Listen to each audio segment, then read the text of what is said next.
Arratsalde-on guztioi, habiendo quórum suficiente, damos comienzo al pleno ordinario de hoy, martes, día 13 de noviembre. El primer punto del orden del día es la solicitud de Cavía para que se declaren de interés municipal las obras de ampliación a realizar en la residencia de personas mayores de Achobacar. Han recibido la información correspondiente en la Comisión de Servicios Sociales. ¿Alguna formación política quiere intervenir en el debate? Pues paso a dar lectura del dictamen de la comisión, que dice así. Sometida a votación la propuesta de la Presidencia, la Comisión Informativa de Servicios Sociales, Igualdad, Cooperación y Salud, con 9 votos a favor, 7 del Partido Socialista y 2 de AJPNV. La abstención de Aldu Lasarte Oria con 1 voto y medio y 4 votos en contra de H. Bildu propone al Pleno de la Corporación declarar de interés municipal la ejecución de las obras de ampliación a realizar en la residencia de personas mayores de Achobacar con los efectos que esta declaración conlleva. Pasaríamos entonces a la votación. ¿Votos a favor?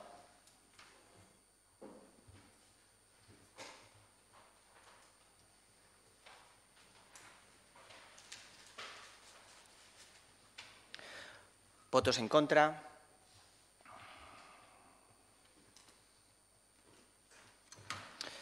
Pues con 11 votos a favor y 3 votos en contra queda aprobada la declaración de interés municipal de las obras de ampliación de la residencia de ancianos de Achobacar.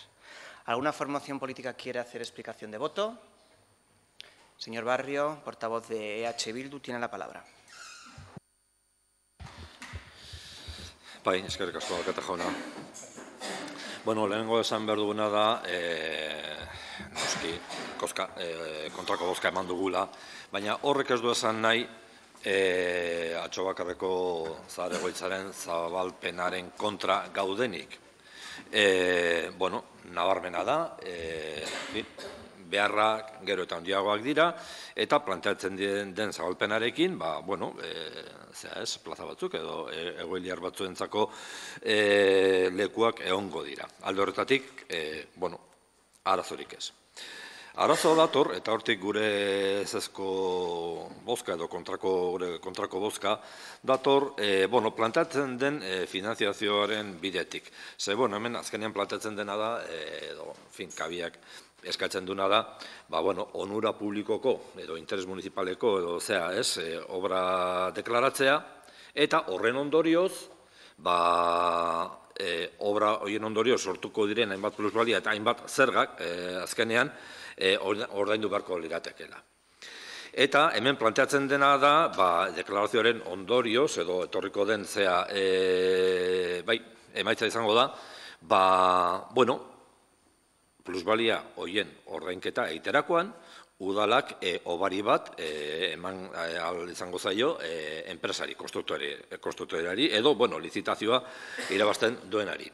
Modu horretan, enpresa horrentzako kostua, oroar inbertsioaren kopurua txikiago izango da, eta modu horretan, bueno, geroko zerbitzuaren esplotazioa denbora tarte laburreago edo egin zezaken.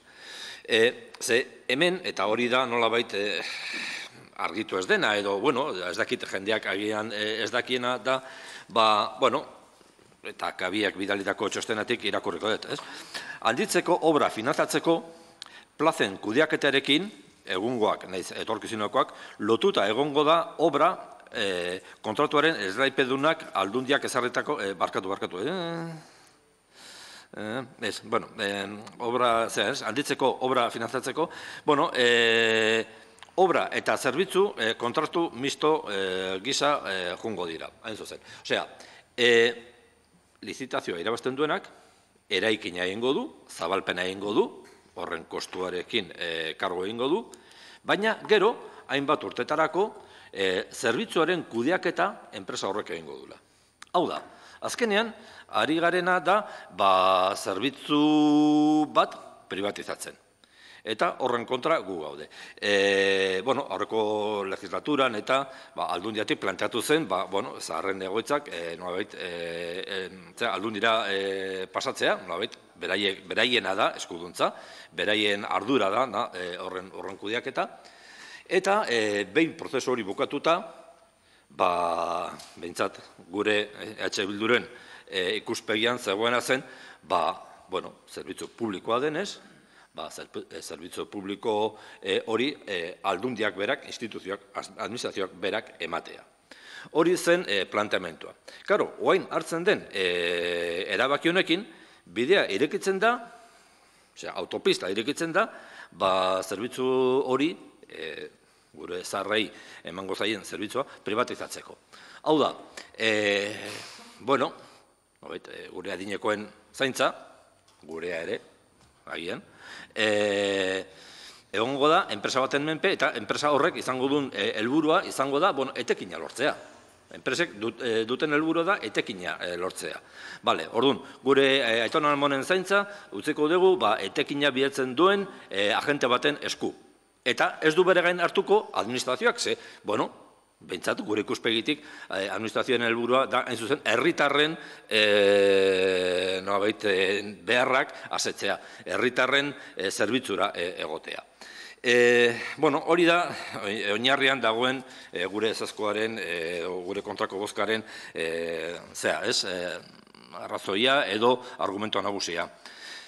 Egia da, gero, klaro, erabaki edo aukeratu den kontratu motarekin, momentu batean,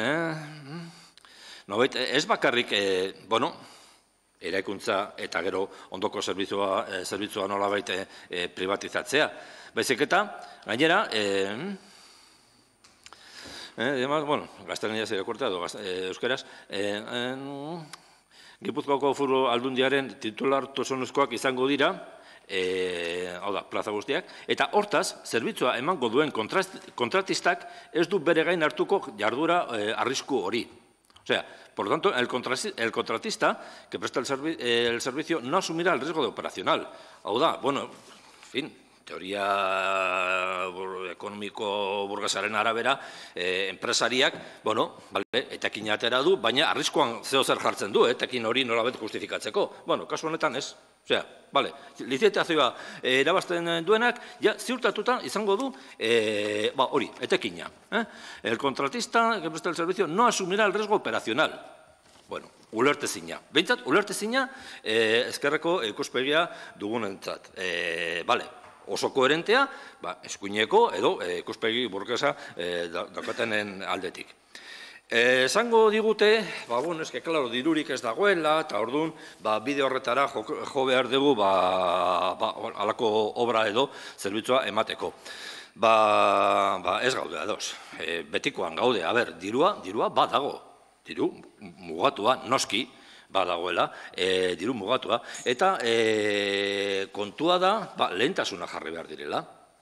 Eta dirudienez, batzuen lehentasunak dira, azpiegitura handiak, abiadura handiko trena, Donostiako ustezko metro hori, eta olakoak ez, eta lehentasunak ez dira, kasu honetan, adinekoi ematen zaien zerbitzua eta zaintza. Mila esker. Muchas gracias, señor Barrio. Simplemente aclarar unas cosas que no ha dicho usted correctamente. Las consecuencias de tener interés municipal, de declarar de interés municipal, no es dejar de pagar plusvalías. Eso no existe. Es una bonificación del 90% del ICIO, que es el impuesto de la construcción. El impuesto de plusvalías lo que se paga es por el beneficio que ha obtenido un particular a la hora de vender o de heredar un bien. Por lo tanto, aquí eso hay que aclararlo, que usted se ha confundido. Y luego, la decisión que aquí se ha adoptado nada tiene que ver con el tipo de contrato que Cabía vaya a decidir para gestionar las obras. Vuelvo a decir, aquí simplemente es de que las obras, este ayuntamiento considera o no que sean de interés municipal, porque al final el edificio es del ayuntamiento y esas obras, una vez que las haga la Diputación, en el caso de que deje de prestarse el servicio de residencia de ancianos, revertirá a la titularidad del ayuntamiento. Y por eso se ha planteado por parte de la Presidencia y por eso se ha votado hoy aquí el si era de interés municipal o no. Nada tiene que ver aquí el tipo de contrato o no. Creo que han mezclado temas. Donde hay que quejarse si no se está de acuerdo con el tipo de contrato que se utiliza por Cavia es en las Juntas Generales, no en el Ayuntamiento de Lasarte Oria. Da zuzenketa teknikoa, hala da, mamia ez da aldatzen, eta gero bestetik, gure esku dagoena egiten dugu. Batzar Nagusietan, egingo da ere bai. Muchas gracias. Pasamos al segundo punto del orden del día, que es la moción presentada por el Grupo Municipal EH Bildu relativa a conexiones de Bidegorri y de Plazaola. Para su presentación tiene la palabra el portavoz de dicha formación, el señor Barrio.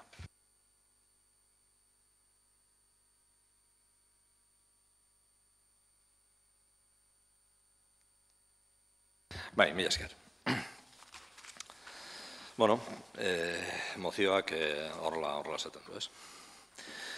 Joan den hilaren 16an, harriduraz irakurri genuen egunkarietan Hernani eta Aldundiaren arteko hitzarmen baten berri. Izan ere, Luis Intxauspe, Hernaniko alkateak, eta Marisol Garmendiak, mugikortasuneko eta lurralde antolaketako diputatuak, hitzarmen bat sinatu zuten Hernani eta Donostiako Bidegorriaren loturan zeuden hainbat zati konpondu eta egokitzeko. Izatez, eskualdearentzat eta Gipuzkoar guztiontzat berri ona dela iruditzen zaigu. Eta begi honez ikusiko genuke berri hori.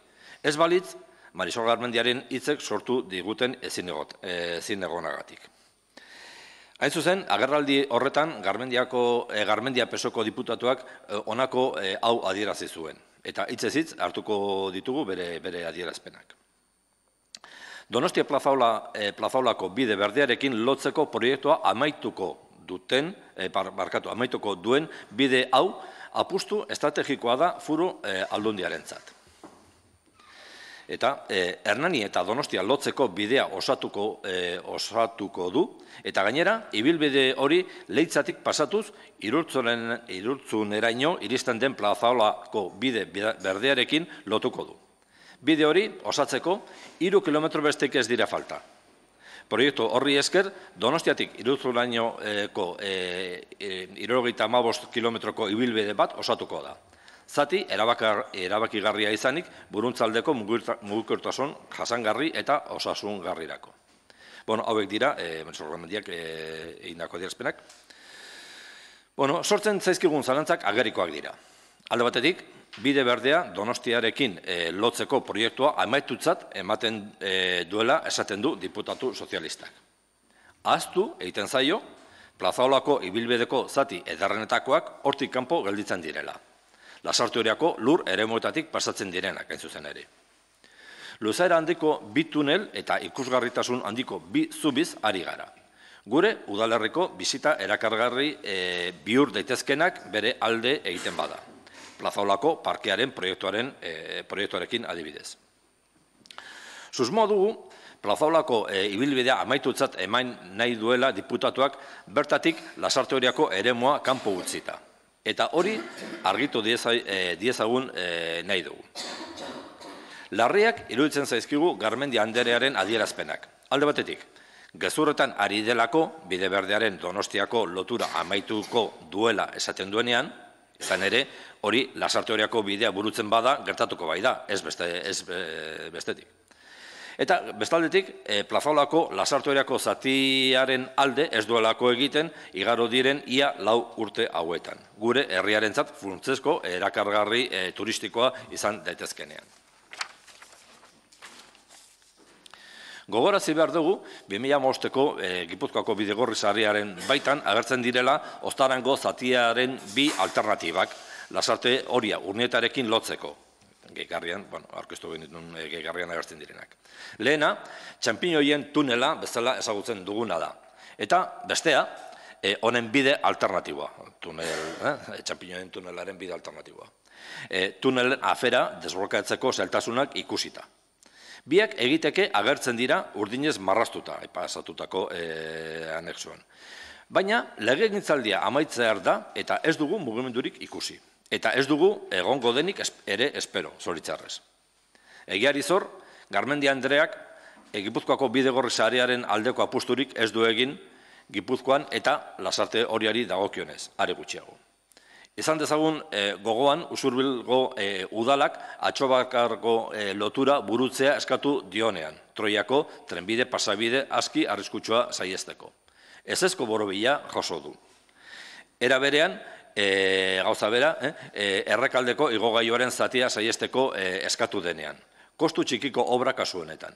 Biak alabiak, Lasarte Orietarren interesekoak ezekoa edo ezezkoa izan dute, jaso dute. Aitzakia gutxi ditu Garmendi Andreak. Diru aldetik soberan izan baitu orain arte inbertsio hauek burutzeko. Ia 16 milioi euroko aurrekontuarekin. Aldiz, bere kudeaketa eskasaren ondorioz, aurrekontuaren 14% soilik erabili du orain arte. Eta hilabete batzuk besterik ez zaizkio geratzen legegintzaldi honi amaiera emateko. Hori guztia horrela, EH Bildu taldeak honako erabakia hartzeko eskatzen dio udalbaltzari. Bat, Marisol Garmendia diputatuaren adierazpenearen salaketa egitea. Izan ere, Lasarte Oriako plazolako bide berdearen zatia alboratu egiten baitu aipatutako adierazpen publikoan. Bigarrenean, Lasarte Oriako plazolako ibilbidearen aldeko apustua egitea eskatzen zaio Marisol Garmendiari. Tunelaren pasabidea edota alternatiba desblokeatuta. Eta Lasarte Oriako udalari inbertsio hori egiteko duen aurreikuspena helaraztea urtea amaitu aurretik. Hirugarrenean, Lasarte Oriarekiko gainontzeko loturen egoera eta burutzeko aurreikuspena bidaltzea. Laugarrenean, alkateak plazaolako ibilbidearen defentsa egitea diputatuaren aurrean, eta bosgarrenean, mozio hau aldundiko mugikortasuneko eta lurralde antolaketa sailari eta Marisol Garmendia Andreari helaraztea. Bueno, hauxe da mozioaren azalpena, eta mozioan bertan, zarren bertan, argudiatzen diren, egiten ditugun planteamentuak, ez? Ematen du, lotur hori amaitutzat dagoela, eta ez da egia, amaitu gabe dago. Hor, Lasartei dagokion zati bat geratzen da oraindik betetzeko.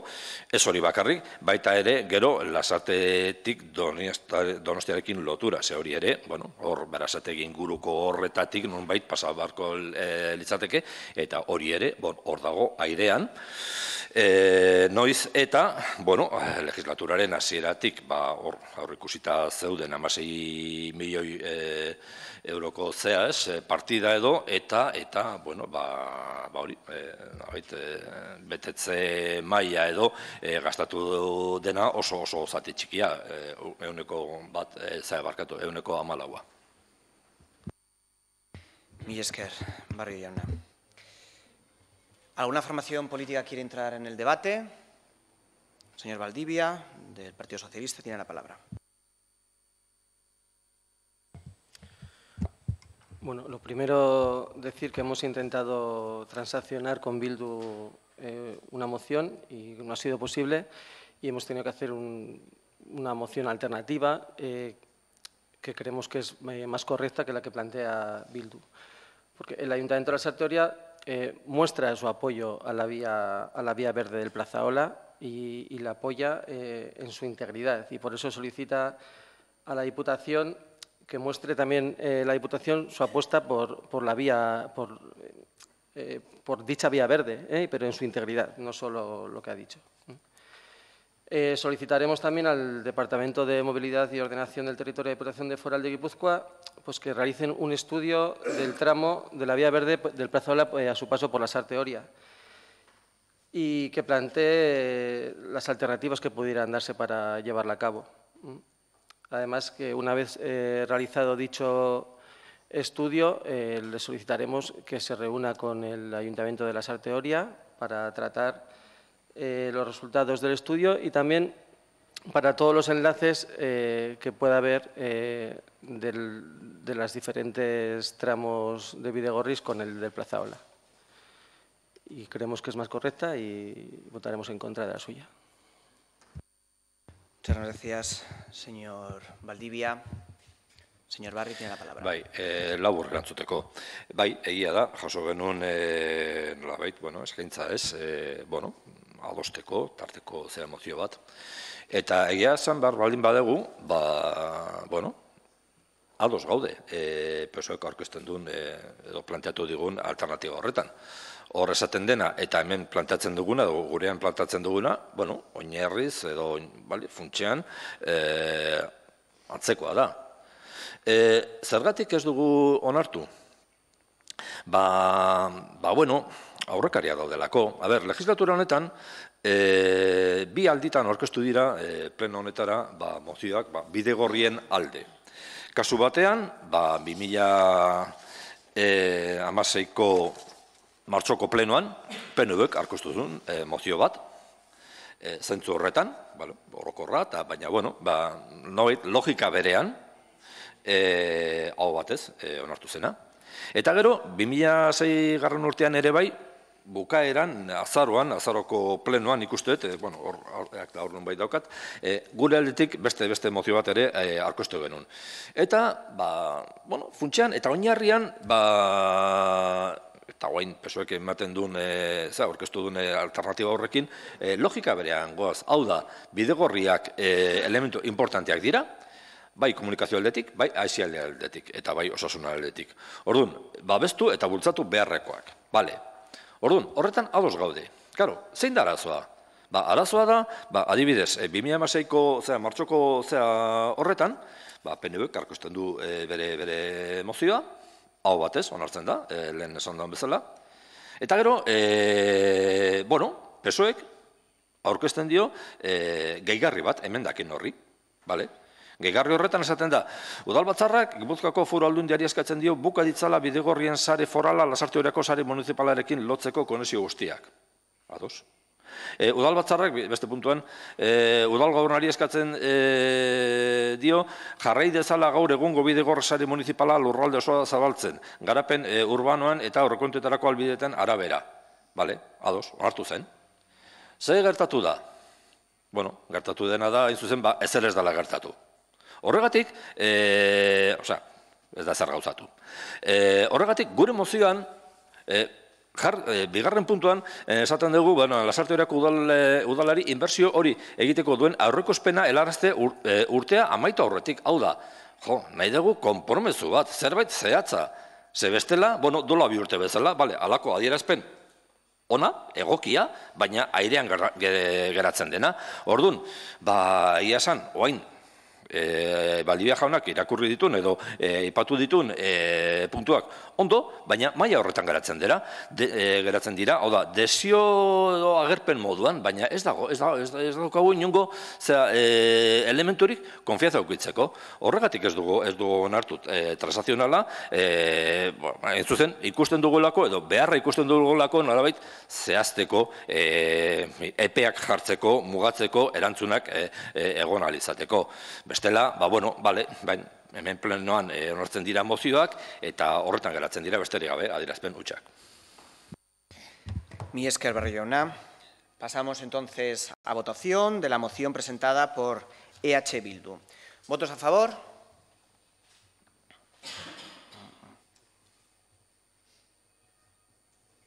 ¿Votos en contra? ¿Abstenciones? Pues con 6 votos a favor, 9 votos en contra y una abstención, queda rechazada la enmienda de EH Bildu. Al ser rechazada la moción original, entonces pasaríamos a debatir, como ya han dicho, la moción alternativa presentada por el Partido Socialista. La enmienda es la siguiente, la moción es la siguiente, perdón. El Ayuntamiento de Lasarte Oria propone la adopción de los siguientes acuerdos. El Ayuntamiento de Lasarte Oria muestra su apoyo a la Vía Verde del Plazaola, un recorrido que aprovecha el trazado tradicional del antiguo ferrocarril de vía estrecha, el ferrocarril del Plazaola, que unía las localidades de Donosti, San Sebastián e Iruña, Pamplona. El Ayuntamiento de Lasarte Oria solicita a la Diputación Foral de Guipúzcoa que muestre su apuesta por dicha vía verde, en su integridad, como elemento prioritario dentro de la red de bidegorris de Guipúzcoa. El Ayuntamiento de Lasarte Oria solicita al Departamento de Movilidad y Ordenación del Territorio de la Diputación Foral de Guipúzcoa que realice un estudio del tramo de la Vía Verde del Plazaola a su paso por el término municipal de Lasarte Oria, planteando las diferentes inversiones y alternativas que pudieran ser necesarias para concluir en su integridad dicha vía verde. El Ayuntamiento de Lasarte Oria solicita que, una vez realizado dicho estudio, se mantenga una reunión entre la Diputación Foral y el Ayuntamiento para tratar los resultados de dicho estudio, así como el estado y previsión de ejecución de los restantes enlaces de la red de Bidegorris que afectan al término municipal de Lasarte Oria. Quinto, el Ayuntamiento de Lasarte Oria pondrá en conocimiento de la Diputación Foral de Guipúzcoa, así como de la Diputada Foral de Movilidad y Ordenación del Territorio, la adopción del presente acuerdo. Muchas gracias, señor Valdivia. ¿Alguna formación política quiere intervenir en el debate? Pues pasamos entonces… No, Jesús. Ay, Barcato, perdón. Pues, David Zares, portavoz de Aldu Lasarte Oria Puede, tiene la palabra. Gracias, señor alcalde. Bueno, no vemos tampoco mal esta moción alternativa, pero se nos ocurría que, si es posible en este momento, queríamos proponer una enmienda al punto 3 de la moción y que pudiera añadirse un plazo a la elaboración de ese estudio del tramo de la vía verde del Plaza Ola a su paso por Lasarte Oria. Entonces, proponemos que el plazo pudiera ser a finalizar este año. Y, bueno, la intención es que, bueno, nos parece interesante establecer un plazo para que la moción no quede, bueno, pues, o pueda quedar en una mera declaración de intenciones. Y eso es lo que proponemos.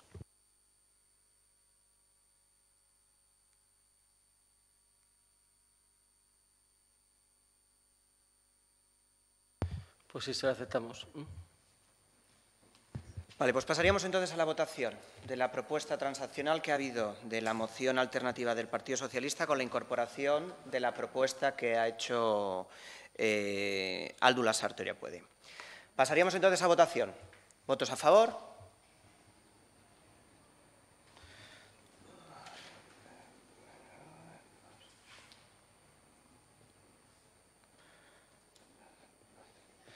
¿Votos en contra? Abstenciones.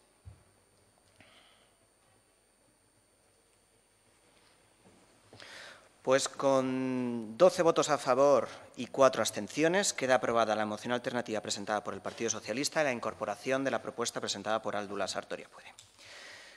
Si ninguna formación quiere hacer explicación de voto, el señor Anchordoki, portavoz de AJPNV, tiene la palabra. Bueno, atxaldeon, denok dakizuen bezala, alderdi bezala inguru horretako galdera asko egiten dugu, Plaza Ola ingurukoa, batez ere erabiltzaile ohizkoa gehalako inguru horretan, ados gaude, dudik gabe Bidegorri sarearekin bukatzea eta bereziki inguru horretan. Baina iruditzen zitzaigun askoz ez txukunagoa iruditzen zitzaigun alternatiba eta horregatik egin dugu kontrakoa EH Bilduren mozioan, besterik gabe. Ni esker Anchordoki jauna.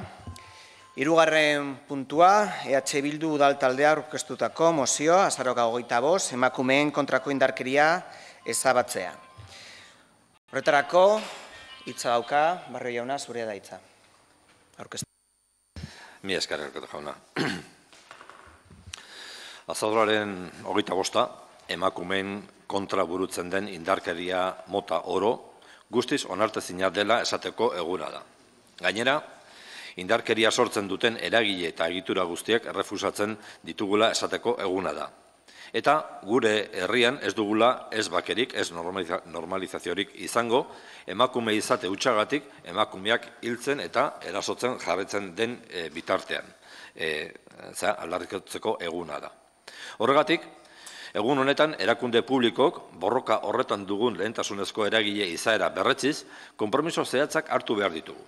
Beraz, Lasarte Oriako EH Bilduko taldeak honako mozio hau aurkeztu nahi du, osoko bilkuran eztabaidatu eta ondoren onartu izateko. Azaroaren 25, emakumeen kontrako indarkeria ezabatzeko nazioarteko eguna dela eta Lasarte Oriako udal honek bere egiten du gure herria indarkeria matxistarik gabeko gune gisa eraikitzeko ardura.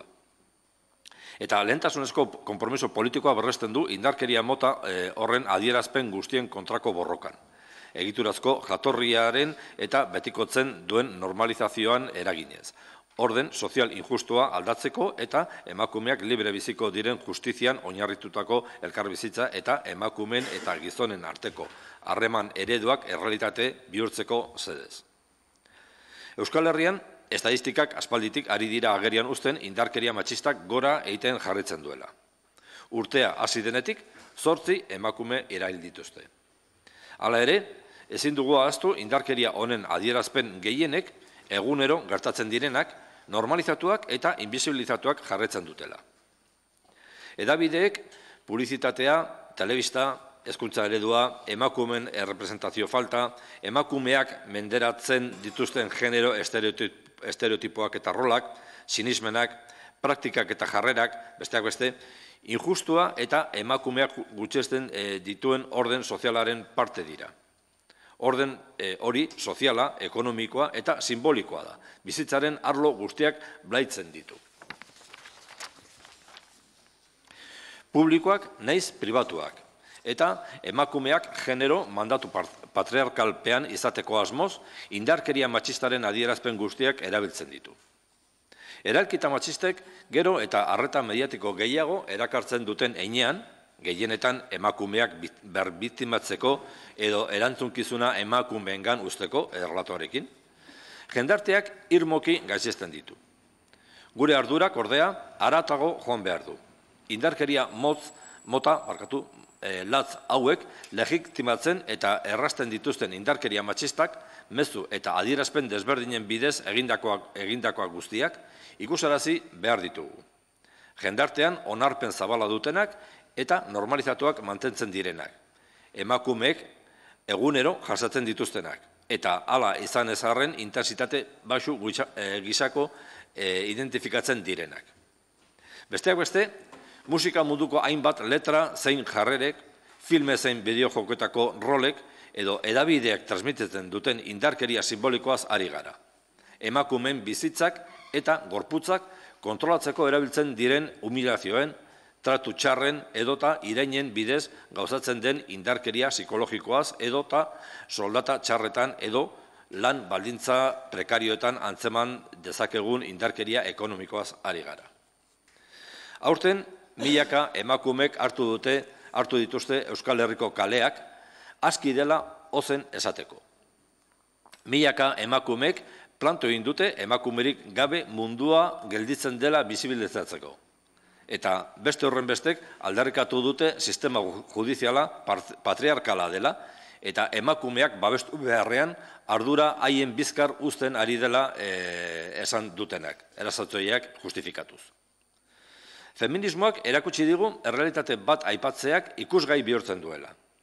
Indarkeria bere adiera guztietan desberdintasunen sistemaren zati dein heinean ikusezin bihurtu da eta alderdi personalei garrantzi handiegia ematen zaie. Eta ikusarazi nahi digute indarkeriazko gertakariak arrazoi personalen ondorioak direla, eta ez arrazoi sozialen ondorio. Ez da nahikoa indarkeria adierazpen jakin batzuk aipatu eta salatzea. Horrelako gertakari latz bat gertatzen den bakoitzean.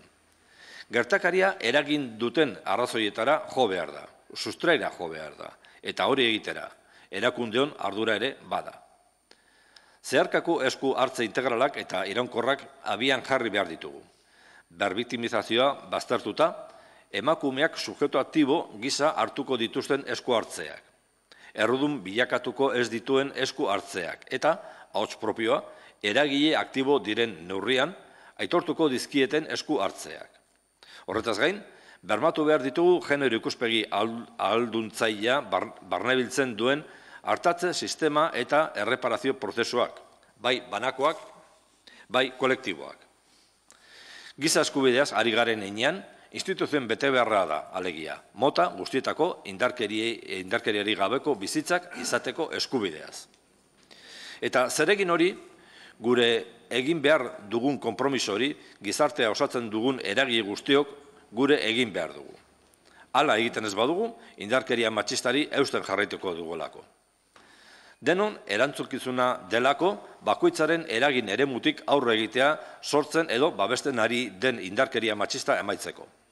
Erakunde publikoak, kultur eragileak, hedabideak, lan arloko eragileak eta eragile ekonomikoak. Baina, personek, familiek, adiskideek, kolektiboek eta arduradun publikoek ere zuzeneko erantzunkizuna dute. Tokiko erakundeak indarkeria matxista guztien kontra jarduteko eremu egokiak dira. Erakundeak, eskolak, aisialdi edo kirolguneak eta bar. Beti ere, jendartea osatzen duten kolektibo eta arlo guztien artean burutu beharreko lara da. Denok interbelatzen gaitun arazo soziala den heinean. Horregatik, indarkeria matxistaren aurkako nazioarteko egun honetan, sendo adierazten nahi dugu Euskal Herria feminista, justu eta ekitatezko baten aldeko aldarrikapena. Bide horren eraikuntzan honako konpromiso hauek gure gain hartuz. Eta orduan, proposamenean, hainbat puntu izaten dira. Lehenengoan, Lasarte-Oirako udalak emakumen munduko martxak bultzatutako indarkeria matxistari aurre egiteko protokoloa bere egiten du. Lasarte-Oirako udalak kolektibo feminista eta emakume taldeekin elkarlanean, Lasarte-Oiriari lotutako indarkeria matxistei aurre egiteko plan bat jarriko du martxan. Horretarako, beharrezkoak diren baliabide ekonomiko eta tekniko iraunkor guztiak aktibatuz eta hobekuntza jarraitua helburu duten jarraipen eta ebaluazio sistemak zehaztuz.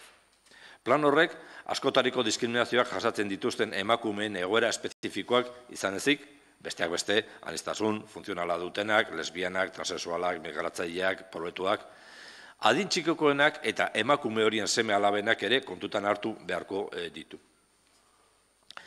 Lasarte-Oirako udalak indarkeria matxistaren aurkako behatoki bat jarriko du martxan. Erasoak identifikatu eta salatzeko. Indarkeria hori ezabatzeko eta gertatu baino lehen prebenitzeko. Emakume taldeekin eta kolektibo feministikin elkarlanean. Laurrenean, Lasarte-Oirako udal honetan izateko eta ezendatzeko modu orekatzeko zedez, aurrerantzean indarkeria matxista adiera erabiliko dugu. Adituek hori erabiltzen bai dute modu normalizatuan.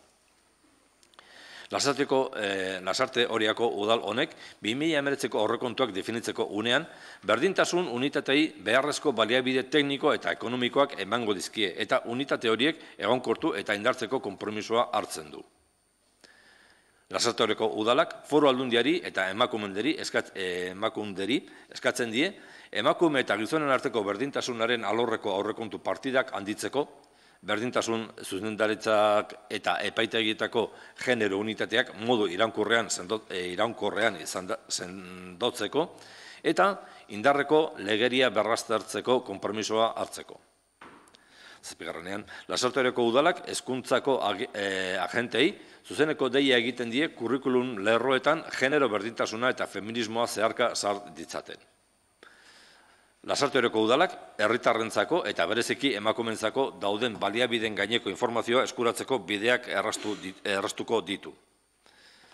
Beratzegarrenean, Lasarte-Oirako udalak indarkeria matxistarekin zerikusia duten baliabide, zerbitzu eta prozedura guztiak, administratiboak naiz judizialak, publikoak eta doakoak direla bermatuko du. Lasarte-Oirako udalak arlo juridikoan, ekonomikoan, laboralean, etxebizitzekoan, psikologiak eta abarrean, indarkeria matxistaren biktima guztien, adin txikikoak, emakumeak eta seme-alabak, hartapena eta erreparazioa bermatzeko dei egiten du. Beti ere, modu koordinatuan, integralean, eraginkorrean eta genero ikuspegia txartatuz.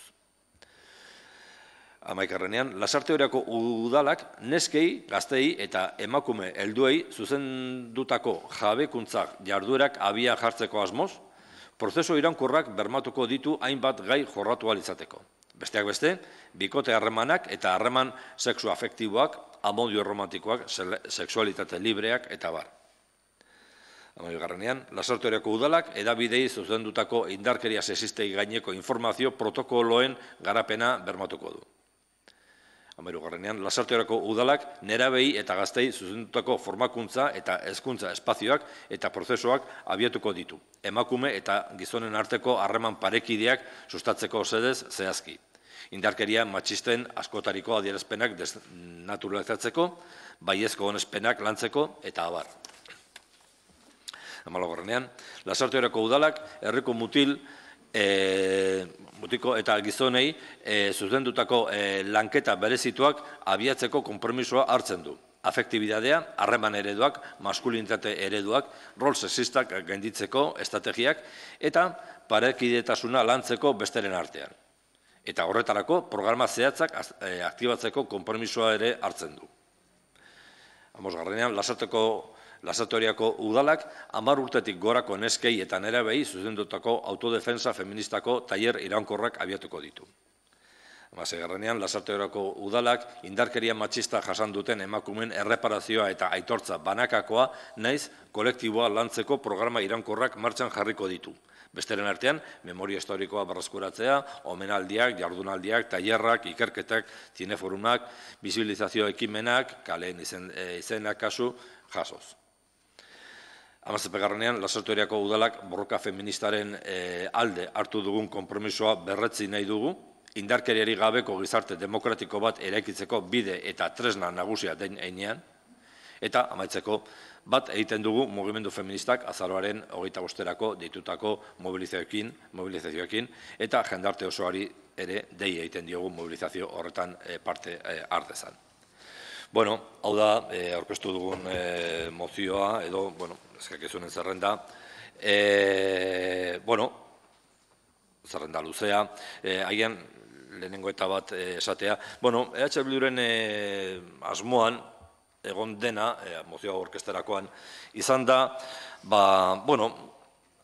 kasu honetan emakumeen violentziaren kasuan, emakumeen egoeraren oroar, beste kasuetan ere, ez dakita refusiatak edo, halako adierazpenak izaten dira askotan, adierazpen, ederrak, potoloak, hor geratzen direnak, nolabait, nahi bat adierazten dutenak, baina gero praktikan eragin gutxi daukatenak. Orduan, ados egonda, adierazpen orokor edo generiko hoiekin, gure asmo izan da zerbait praktiko geratzea. Eta zentzu horretan, aurkeztu genuen mozioa. Planteatuz, hainbat neurri, ulertzen dugu, kasu batzutan, egingarriak direla modu errazean, beste batzutan ez hain errazean, baina ikuspegi praktiko horretatik. Aurkeztu genuenean, mozio hau aurkeztu genuenean, erregistrotik sartu behar da, aurreko azkenean, aurreko astean izan zen, ez genuen beste alternatibarik, ez zegoen, behintzat guk ez genuen, eta nik uste dute arketetzan ere jaso gabe zegoela, eudelek egindako planteatutako adierazpena. Gero hori jaso eta gero, behin erregistroan gurea sartuta, jaso eta gero, ikusten dugu, neurri handi batean, eudelek egin duen, edo plantatzen duen adierazpena, bide beretik doa, hau da, badago asmoa, nolabait, aldarrikepenetatik pizkat aratago, adierazpen orokorretatik aratago, zerbait zehatza, zerbait praktiko, nolabait, geratzeko. Horregatik, bai gurean eta bai bestean ikusten dugu azkenean bidea dagoela zerbait praktiko garatzeko. Egia da, eta guretzat importantea da, eta horregatik punturen batean aipatzen da, baliabideak eta, gauza hauek egiteko hemen gure mozioan planteatzen diren, egiten diren proposamenak eta bai udalekoan agertzen direnak, hori gauzatzeko, behar dira baliabideak, behar dira baliabide humanoak, ekonomikoak eta hor eta bar. Eta gure eskakizuna izan da, eta horrekontutan agertu izan dugu eta agertuko dugu beti, da gauza horiek praktikara eramateko, benetan eraginkorrak izateko eta baliagarrik izateko eta ez geratzeko hor adierazpen orokor batean, behar dela, honetan, eta beste herrietan ere bai, noski ez baldin badago, hori. Genero, teknikari bat edo berdintasuna landuko duen teknikari bat udaletxean. Horregatik, hoxe da gure planteamentua. Muchas gracias, señor Barrio. ¿Algún partido quiere intervenir en el debate? La señora Acevedo, portavoz del Partido Socialista, tiene la palabra. Muchas gracias, señor alcalde. Agradezco a EH Bildu que se haya dado cuenta de la similitud que tienen ambas mociones. Siempre hemos hablado, las formaciones políticas, que en estos temas, lejos de ir de manera individual, que era importante, ¿no?, acogernos a una única moción. Por eso siempre nos hemos acogido y hemos apoyado la declaración institucional de Eudel. Decirles también que este ayuntamiento, concretamente, no solamente manifestamos o hacemos declaración de intenciones. En los nuevos pliegos del centro cívico estamos trabajando, y creo que ya se lo comentó otro día la técnico, en un grupo de apoyo para mujeres maltratadas del pueblo, el empoderamiento. Va a haber unas charlas que van a ser impartidas por el grupo feminista local. Quiero decir que estamos yendo más allá y las dos técnicos, concretamente, o los tres técnicos del centro cívico son técnicos en igualdad. Es decir, nosotros estamos obviamente trabajando. Además que concretamente este lunes nos vamos a reunir tanto a nivel político yo como con la técnico del departamento. Vamos a Diputación en la reunión que nos han convocado de Berdinzarea, porque entendemos que las acciones locales tienen que ser iguales a nivel del conjunto de la comunidad, en este caso de la provincia. Entonces, por eso nosotros apostamos por la declaración de UDEL, pero entiendo que cualquier manifestación de cualquier formación política que podríamos decir aquí, probablemente yo creo que sin duda alguna todos coincidiríamos que estaríamos de acuerdo. Gracias. Muchas gracias, señora Acevedo. Si no tiene ninguna intervención más, pasaríamos a votación de la propuesta de la moción presentada por EH Bildu. Como saben, si esta moción sale adelante, decaerá la anterior, y si en este caso decae hoy, decae la moción presentada por EH Bildu, se pasaría a la propuesta de alcaldía presentada a la declaración de UDEL. ¿Votos a favor de la moción presentada por EH Bildu?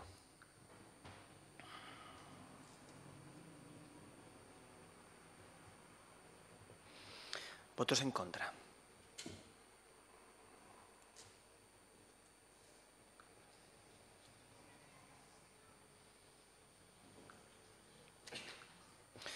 Pues con 6 votos a favor y 10 votos en contra queda rechazada la moción de EH Bildu. Y si no hay ninguna explicación, pasaríamos a la siguiente moción, que es la declaración de UDEL.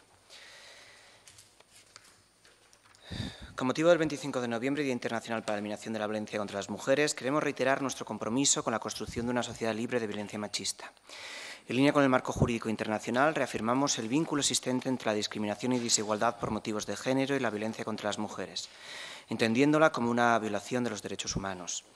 En este contexto, queremos hacer un hincapié en el derecho a la reparación de las víctimas de la violencia machista, una reparación que implica el derecho a la verdad, al relato de la violencia vivida, a la denuncia y la palabra de las mujeres, sean legítimamente escuchadas. Todo ello con el fin de conseguir la restitución de los hechos conculcados y el reconocimiento social de los impactos de la violencia sufrida. Cuando se sospecha o se ponen en cuestión los relatos de las mujeres que viven estas violencias machistas, su palabra es infravalorada, desacreditada e incluso silenciada. Se produce entonces una doble victimización, agravando el daño sufrido por las mujeres víctimas con sentimiento de vergüenza y culpabilidad a la que se justifican los agresores. Desde las instituciones locales debemos asumir nuestra responsabilidad social y política en la construcción de una sociedad que garantice el derecho a la verdad de las víctimas.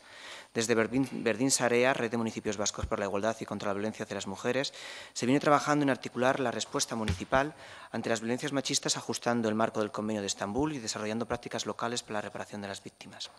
Se hace necesaria dar voz a las mujeres, autoridad a su testimonio y legitimidad a su relato de la violencia vivida. Esto significa contar con la palabra de las mujeres violentadas para reparar el daño, restaurar su libertad, para reconocerlas como supervivientes y para que puedan recuperar su sentido y dignidad y de ciudadanía de pleno derecho en sus comunidades. Para ello, los ayuntamientos nos comprometemos a contribuir en la mejora de los servicios en aras de desarrollar una red de servicios de apoyo para garantizar la atención integral a las mujeres en su recuperación desde el enfoque feminista de empoderamiento y reparación individual.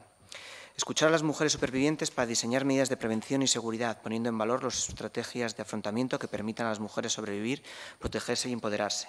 Acompañar a las mujeres desde los servicios de apoyo, a elaborar su propio relato de la violencia vivida, entendiéndola como mecanismo de dominación y de control construido en un sistema social y patriarcal.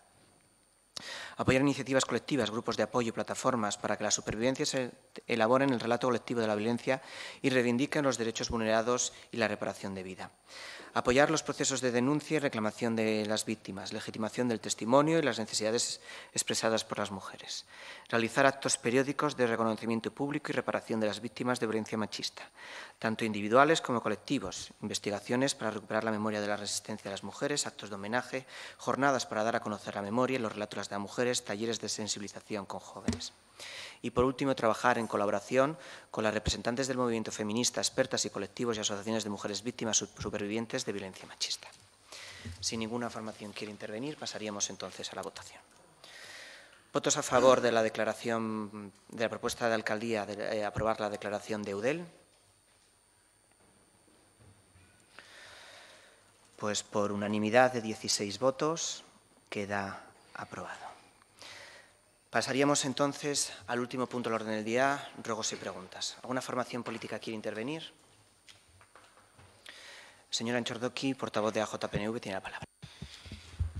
Bueno, motxian, lehengo egunean batzordean galdetu genuen, aber nola zegoen soterratuen herri galdeketa horrei abertze parte hartze prozesu hori nola zegoen, eta batzordean ez zuten erantzuten jakin. Ez dakit zuk alkate bezala pentsatzen dut gehiago jakingo duzula, o erantzuten jakingo duzula behintzat. Hoxe. Muchas gracias, señora Antxordoki. Señor Barrio, tiene usted la palabra.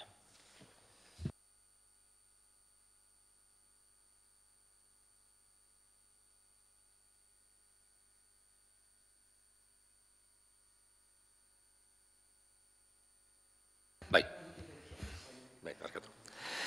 Jakin izan dugunez, urriaren 24ean, bilen birentxuko batean, cerrado por mantenimiento kartela jarri zuten. Kontua da, dirudienez, hori gezurra dela. Bilen birentxu publikoari itxita egon bazen, ez zen egun hartan mantentzen lanak egin zirelako. Arrazoiak bestelakoak ziren. Lankarga, personal falta eta personalak pairatzen duen ezagonkortasun ondorioz. Tramitazio atzerapenak egunaratzeko erabili behar izan zuten eguna. Ezinezkoa baita lehiatia eta tramitazio lanak aldi berean egitea. Galdera litzateke hori horrela da.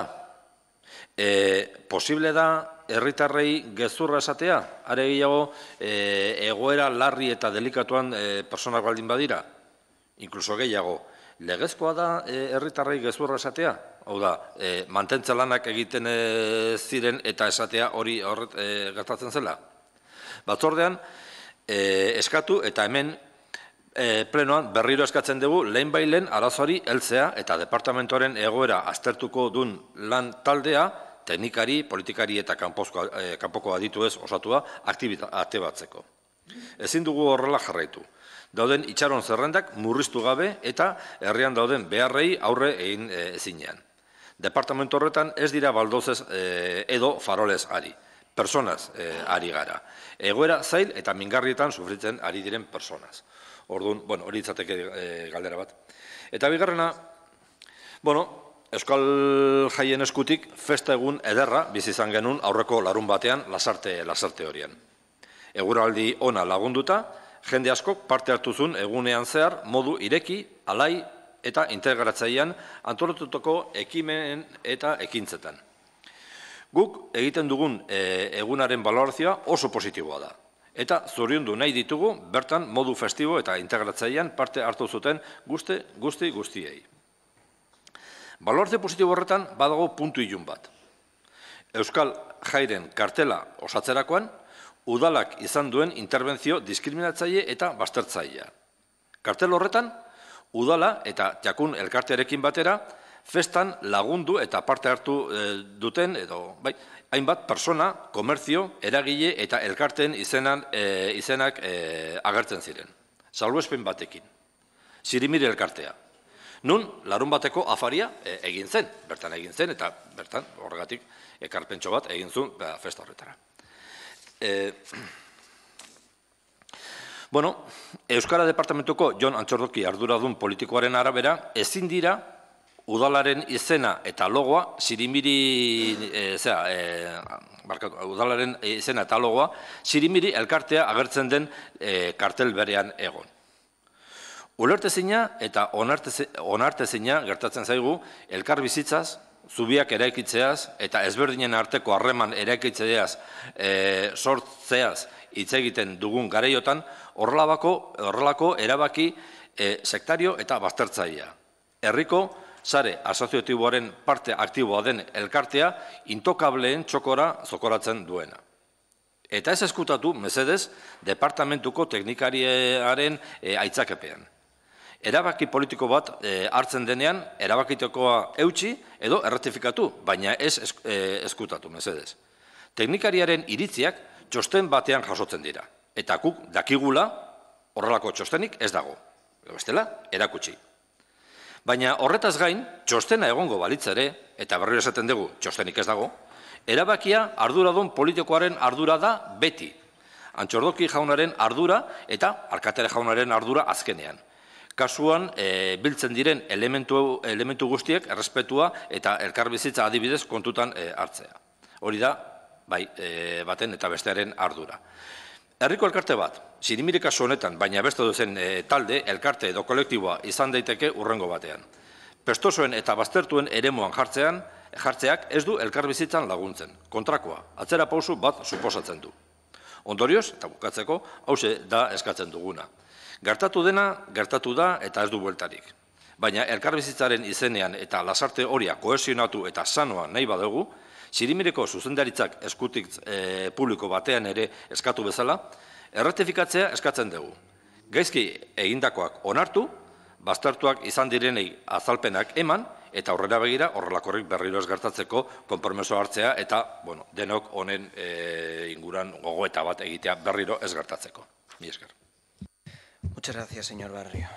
En primer lugar, la consulta que nos hacen desde el señor Antxordoki desde AJPNV, decir que se va a hacer la contratación del proceso participativo de los soterrados, pero como ustedes siempre saben, nosotros hemos defendido que una vez el proceso soterrado acabaría en una consulta ciudadana. Esa consulta se ha preguntado cómo se debería de hacer y se tiene que pedir autorización al Estado porque no es una consulta cualquiera. Todo el tema de referendos o consultas ciudadanas hay que pedir autorización. Por lo tanto, lo lógico es que no haya una distancia muy grande entre la consulta, desde que se celebra la consulta hasta que se celebre la votación. Porque si imagínense ustedes que hacemos la consulta este mes de diciembre, pero que no se vota hasta septiembre del año que viene, se pierde el interés de todo este proceso participativo de información a los ciudadanos de en qué consiste los pros y los contras de cualquier sistema de recogida. Por lo tanto, lo que se pretende es que vaya a la par y que una vez que finalice uno se enganche, o aunque haya una distancia de unos meses, pero que se enganche enseguida con la consulta popular. En relación a las consultas que ha hecho el señor Barrio de EH Bildu, desconocía que el día 24 de octubre hubiera en Servicios Sociales un cartel que pusiera que estaba cerrado por mantenimiento. Si no es así, pedir disculpas a los ciudadanos y ciudadanas de la Sarte Oria que se vieron afectados por ese hecho. Preguntaremos a ver quién es el responsable de la colocación de dicho cartel y en relación a la situación de personal del departamento, no dude que somos los primeros interesados en darle una solución. Y por último, en relación a la actuación, en relación a las fiestas de Euskal Jaya, y en concreto a que la cena organizada por Sirimiri no apareciera en la programación, comparto la decisión adoptada por el concejal de Euskera. Y decirle, no solo es una decisión política, le vuelvo a decir, y comparto lo que dice el concejal de Euskera, también decisión técnica. Porque parece mentira que usted ha estado de alcalde 4 años y no sepa que los informes de los técnicos no solo son escritos, sino también verbales. Lo que se informa verbalmente tiene la misma validez que si se pone por escrito en un papel. Por lo tanto, tanto el concejal del área como el técnico consideraron, por esa convivencia que usted tanto recalca, que es necesaria en este pueblo, que no pareciera en la programación de fiesta de Euskal Jaya nada que pudiera tener una connotación política. ¿A usted acaso le parecería normal que una actividad que se celebre en la Casa del Pueblo, en las fiestas de San Pedro, tuviera una subvención y apareciera en el programa de fiestas? Porque nosotros, por ejemplo, en la Casa del Pueblo de la Sarte Oria se celebra un concurso de tortillas, en la cual nos podríamos presentar entonces a recibir subvención en el Departamento de Fiestas y que apareciera también en la programación. Consideramos que no, que todo lo que es relacionado con los partidos tiene que estar fuera de cualquier tipo de programación para primar esa convivencia. Señora Licegui, estoy hablando yo. Respete. Con esto que está hablando usted de la convivencia, respete por educación. Por lo tanto, no va a haber ningún tipo de rectificación, porque le vuelvo a decir, la decisión adoptada por el señor Antxordoki como concejal de Euskera está respaldada por el alcalde. Erantzuteko labur. Relacionado con los partidos. Jakin beharko genuke, herri honetan bizi baldin bagara, Sirimil elkartea ez dela alderdi politiko bat. Da, elkarte kultural bat. Herrian daude beste motako elkarte batzuk bezala. Punto. Bat. Ez da alderdi politiko bat. Izango balitz ere, ze arazo egongo litzateke? Ze, esan dezu, subentzioa eta ez dakiz zer. Hor, Sirimilik ez du inungo subentziorik jaso, eta hor antolatu dutenek ez du inungo subentziorik jaso. Ez da dirurik egon hor tartean. Etekinen bat atera baldin bada, ez da izan elkartearentzat. Hori beste bat. Eta gero, esan dakoa, ez dakit, en fin, Antxorroki jaunarekin harmanak izan ditugune, eta antzeko planteamentoa egin izan digute, ez? Bueno, eta zer dituko zitzazun, hori Casa del Pueblo egiten baldin bada, edo batzokian. Perfecto. Historikoa eta herri honetarako ikaragarria izango litzateke, eta normalizazio eta bizikletzaren eredu bat izango litzateke, Casa del Pueblo edo batzokian, Euskal Jaietan, halako zerbait egiten baldin bada. Hori puntazo litzateke, benetan, oso ondo.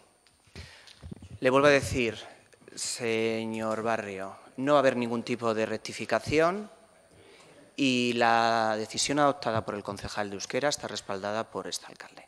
Y sin más, damos por terminado el pleno.